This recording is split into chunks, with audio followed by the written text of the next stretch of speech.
So a more specific example, or a couple examples I believe here, in variety stratification in gender. So Spiller in 99 is studying a community in Mali in West Africa, okay? And so in that culture, they see a varied diet. So eating a lot of different types of food is actually for people who are very poor, who are actually so poor that they will eat anything that is available to them. Because they don't have access to food that they want to eat, they will eat everything that comes across their plate. Everything that comes in front of them, they will eat. In our culture, eating a variety of foods or a varied diet is a indication of a higher status individual, someone who can afford to eat all sorts of different things. Even just think about like a surf and turf meal. You're getting steak and lobster and then some side. And so you have a varied diet all on this one plate. That is something that is seen as fancier or higher class. Okay. You also will see food preferences linked to social processes or differences, and so more specifically social stratification or gender, which we've kind of talked a little bit about, but a couple examples. So in Ghana, upwardly mobile people will drink bottled beer rather than homemade beer. So just having a bottled beer in your hand indicates that you're of a higher social status than someone else, because you can afford that beer. You can go and get that beer. You aren't forced to make it in your own home. Another gender example, so a group of farmers in Thailand, the men will prefer to eat raw meat and blood, while women are expected to be slightly disgusted and repulsed by this behavior and by raw meat or blood.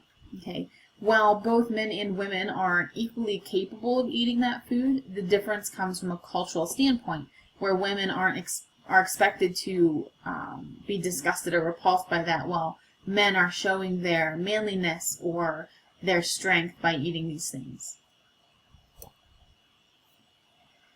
And so what we're indicating here is that just like other aspects of culture, foodways, or what we choose to eat, how we eat it, and the rules associated with that, seems very stable. Right? It seems pretty stable that we eat what we eat, and that's how it's always been, but really it's very dynamic. What we eat can change based on a lot of different factors, but things like the environment, so what is able to be grown, perceived healthiness of foods, that can change pretty frequently. So we've seen a big push kind of recently for things like kale, which now is supposed to be very, very healthy for you, when previously it was seen as just a garnish or something that we didn't really eat. So perceived healthiness can affect that. Processing technology, so things become more easy to process, and then the access to those things is increased and is available to a broader audience or a wider range of people. Affordability can change. This can be related to technology as well, but also environmental factors. So things like walnuts are very expensive. They require a lot of water. And so they're expensive to produce, which means they're expensive for the customer, which means that we don't eat them as much. And then we can see changes in things like socially motivated eating habits, the example being convenience foods. So when we started to see women entering the workplace, working more, we saw a shift in the U.S. away from large spreads of homemade meals to more convenience foods, because we had both parents in the workplace. Traditionally, women were home to cook large dinners, so when the children would come home from work and the husband would come home, or the children would come home from school and the husband would come home from work, there'd be a large dinner prepared by the wife. But when we started to see women working a lot more frequently, we started to see a shift towards convenience foods, so foods that you can buy and create very quickly, or takeout, or fast foods.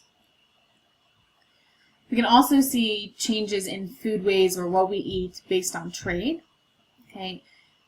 You can have trade between people or groups of people, because maybe we don't have access to a certain food here in my made-up culture, but the neighboring culture has that food, and so we'll trade. And so this introduces a new food to us and a new relationship with that food. Maybe only the people who can travel by boat to the next community can actually acquire that new food. So when they bring it back, not only have they introduced a new food, but they've also introduced a new social relationship with that food, because now it's very rare. Only people who have a boat and have that level of status can actually even access this food.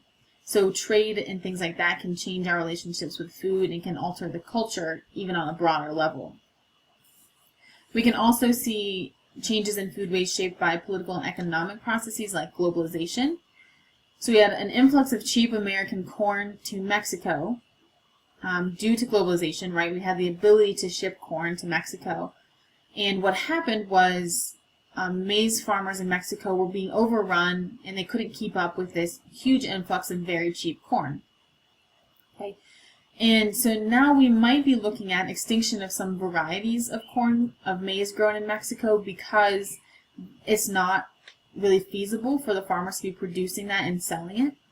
Okay, and so it's making it also more difficult for people in the areas to have access to traditional staple foods, and so it's changing the culture a bit.